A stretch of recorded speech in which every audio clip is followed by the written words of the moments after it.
सनातन संस्कृति बक्सर में जग चुका है। कुछ लोग ऐसे हैं जो सनातन संस्कृति के खिलाफ बोलते हैं, वो कुछ लोगों हैं। लाखों वर्षों पुराना सनातन संस्कृति के इतिहास है। किसी का माई में दम नहीं है कि भारतवर्ष के सनातन संस्कृति को कोई खत्म कर सके।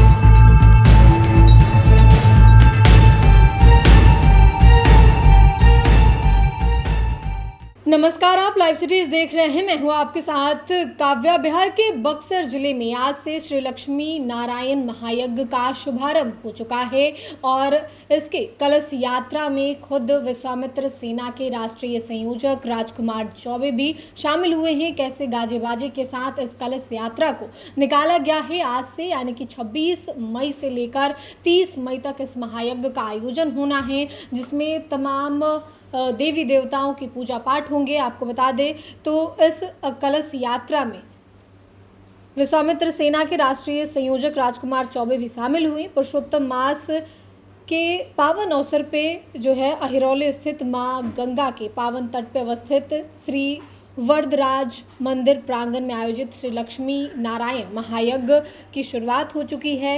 इसमें आज जो है वो कलश यात्रा निकली थी, उसकी तस्वीर आप अपने स्क्रीन पे देख पा रहे होंगे, जिसमें तमाम सनातन प्रेमी जो थे वो कलश लेकर भगवान श्री नारायण का जप करते हुए कलश में उन्होंने जल भरा है। इस मौके पर खुद विश्वामित्र सेना के राष्ट्रीय संयोजक राजकुमार चौबे क्या कुछ कह रहे हैं, आप सुने। बालापुर में, फिर अहिरौली में लगातार बक्सर विधानसभा में, बक्सर के क्षेत्र में लगातार यज्ञ हो रहे हैं। आखिरकार इस यज्ञ के उद्देश्य क्या है?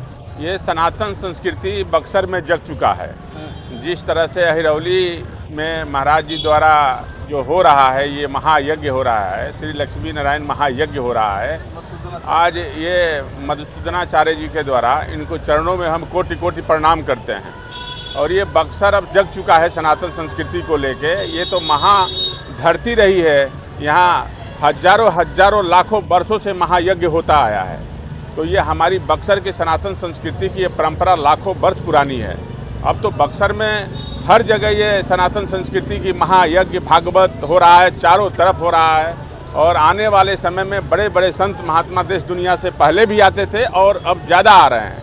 तो कहीं ना कहीं ये सनातन पे जिस तरह से लोग लगातार प्रहार करते हैं कि ढोंग है, डंबर है, फिर भी बड़ी संख्या में महिलाएं और लोग जो है इकट्ठा हुए हैं यज्ञ में। क्या कहना चाहिए? कुछ लोग ऐसे हैं जो सनातन संस्कृति के खिलाफ बोलते हैं, वो कुछ लोगों हैं जो जिनके ये प्रोपेगेंडा किसी के लोग पोषित हुए लोग हैं, जो बदनाम करने का प्रयास करते हैं व्यक्तिगत राजनीतिक एजेंडा के तहत। उससे कुछ नहीं होने वाला है। लाखों वर्षों पुराना सनातन संस्कृति के इतिहास है। किसी का माई में दम नहीं है कि भारतवर्ष के सनातन संस्कृति को कोई खत्म कर सके। और जो खत्म किया उसका विनाश हो चुका है। आप देख रहे हैं बिहार से लेकर और पूरा देश में। तो सनातन संस्कृति पे ही हमारा देश टिका हुआ है और राष्ट्र का भी निर्माण जो है सनातन संस्कृति के तहत ही हुआ है। आने वाले समय में बक्सर का आर्थिक व्यवस्था भी सनातन के ऊपर ही टिकेगा। सबसे बिहार का नंबर 1 जिला होगा अपने बल पे, पर्यटन के बल पे। सबसे खुशहाल जिला होगा बिहार का बक्सर पर्यटन के दृष्टि से, और सबका आर्थिक स्थिति मजबूत होगा। यहाँ पे आने वाला समय बक्सर भव्य बनेगा। ये सौभाग्य प्राप्त होने के अनुसार है। बहुत ऐसा सौभाग्य कम लोगों को प्राप्त होता है। जो यज्ञ में जो जलभरी हम लोगों का होता है, ये बड़ा सौभाग्यशाली और परम पुण्य आत्मा को प्राप्त होता है। ये तो हमारे लिए तो बड़ा सौभाग्य की बात है। ऐसे बक्सर जो है सनातन संस्कृति की धरती है। यहाँ जहाँ आप बैठे हैं, ये गौतम ऋषि का, ये जो है यहीं पे रहते थे गौतम ऋषि। माता हिल्या जी का उद्धार यहीं पे हुआ था। और ये जो वरदराज मठिया आप जो देख रहे हैं, ये अपने आप में एक बड़ा तीर्थ स्थल है। हमको लगता है कि भारत का पहला या दूसरा जो है ये वरदराज मठिया है, जो वरदराज भगवान का है। और मधुसूदन आचार्य जी जो हैं, इनके द्वारा ये बड़ा महायज्ञ हो रहा है। तो हम तो शुरू से संत समागम के बीच में रहते हैं, तो उनका हमेशा हमसे सानिध्य, हमको प्यार प्राप्त होता रहता है। तो इसके माध्यम से जितना हमसे हो सकेगा उस महायज्ञ में जो हमको महाराज जी का आदेश प्राप्त होगा वो हम लोग करेंगे। और ये सनातन संस्कृति का जगह होने के लिए आज जिस तरह से बक्सर में हर जगह सनातनमय हो गया है, ये आने वाला समय में बक्सर और भी सनातनी विकसित होगा, काशी की तरह, अयोध्या की तरह, वृंदावन की तरह। हमारा संकल्प है कि ऐसा महायज्ञ जो है बक्सर में हर जगह हो और गांव से लेकर शहर तक ऐसा हो, और जितना हो सकेगा विश्वामित्र सेना इसको सनातन के लिए लड़ाई लड़ रही है, इसका सहयोग करेगी और जन जन लोगों को सनातन के प्रति आस्था को जगाएगी।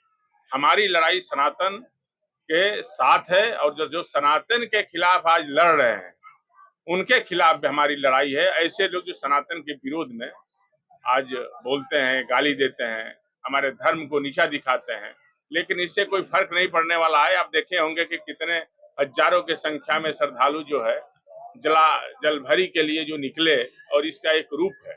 तो खैर उससे कोई वो नहीं है। ये बक्सर जो है भगवान राम की धरती है, विश्वामित्र की तपोभूमि है, और आने वाला समय में बक्सर जो है काशी की तरह, अयोध्या की तरह दिव्य बनेगा। और ये हमारा यही संकल्प लेके हम विश्वामित्र सेना अपना बक्सर के लिए उतरी है, और साथ साथ पूरा बिहार में सनातन में की लड़ाई हम लोग लड़ रहे हैं सनातन की। वामन भगवान को जेल से मुक्ति दिलाने की कवायद लगभग शुरू हो गई, और कल जो है लाइट एंड साउंड, जिसमें धार्मिक और ऐतिहासिक दोनों चीज दिखाई। अच्छा, एक बात बताइए, हम समझ गए सब जो आप क्या पूछना चाह रहे हैं। ये बात बताइए कि ये कब का लाइट एंड साउंड का यहाँ पे है व्यवस्था? ये हमको लगता है 3 दशक पहले। 3 दशक पहले के। आज ही क्यों शुरुआत हुआ? जब से लंबी लड़ाई बक्सर की सनातन के लिए विश्वामित्र सेना लड़ना शुरू की, अपने सनातन की रक्षा करने के लिए बक्सर के लिए, तो तब न ये हुआ। रूप में क्या है, ये हमारा था, बस इसको बाहरी लोगों ने उसको कचरा डाल के बंद कर दिया था। जब ने हमने अपने कचरे को हटाना, अपने बक्सर सनातन संस्कृति को साफ करना शुरू किया, तो लोगों में ये लगा कि अब कैरियर मेरा खत्म, तो लोगों में यह आ गया कि भाई नहीं अब करना पड़ेगा। तो ये भाग आप देखे होंगे विगत कुछ महीनों में हम वामन भगवान के यहाँ जो है उसमें एक जनसभा किए थे वामन प्रांगण में। तो साफ उसमें बक्सर के हर एक जनता अपने बक्सर की लड़ाई लड़ रहे हैं। यहाँ तक नहीं, इसके लिए हम पूरा बिहार के भी सनातन संस्कृति को जगाए हैं, और विश्वामित्र सेना जो है बक्सर की सनातन की आवाज है, बिहार की सनातन की आवाज बन के उठी है। और ये हमारी लड़ाई सनातन के लिए है, और सनातन के जितने लोग खिलाफ हैं उनके खिलाफ भी लड़ाई है हमारी। और बक्सर सनातनमय हो गया है, आप लोग देख रहे हैं, पूरा बिहार सनातनमय हो गया है। अब भगवान बिना श्री राम का नाम लिए किसी का काम चलने वाला नहीं है। तो आपने विश्वामित्र सेना के राष्ट्रीय संयोजक राजकुमार चौबे को सुना, जिन्होंने इस महायज्ञ के ध्येय को बताया है। महायज्ञ कराने के ध्येय के बारे में कहा है कि तमाम सनातन प्रेमी जो हैं इस महायज्ञ में शामिल हो रहे हैं। ये यज्ञ आज यानी कि 26 मई से शुरू होकर 30 मई को पूर्णावती होना है, और ऐसे में बक्सर जिला, जो कि भगवान राम का जिला कहा जाता है, और लगातार राजकुमार चौबे जो है वो बक्सर जिला के उत्थान के लिए आए दिन उनका बयान आते रहता है। इससे पहले भी उन्होंने कहा था कि भगवान वामन को जेल से छुड़ाना है, वो कैसे भी करके उन्हें कैद से मुक्त कराना है। वो तमाम तस्वीर भी हमने आपको दिखाई थी, और ये महायज्ञ की शुरुआत हो चुकी है। फिलहाल के लिए इतना ही। साथ ही चैनल को सब्सक्राइब करें, फेसबुक पेज को लाइक करें। वीडियो देखने के लिए आपका धन्यवाद।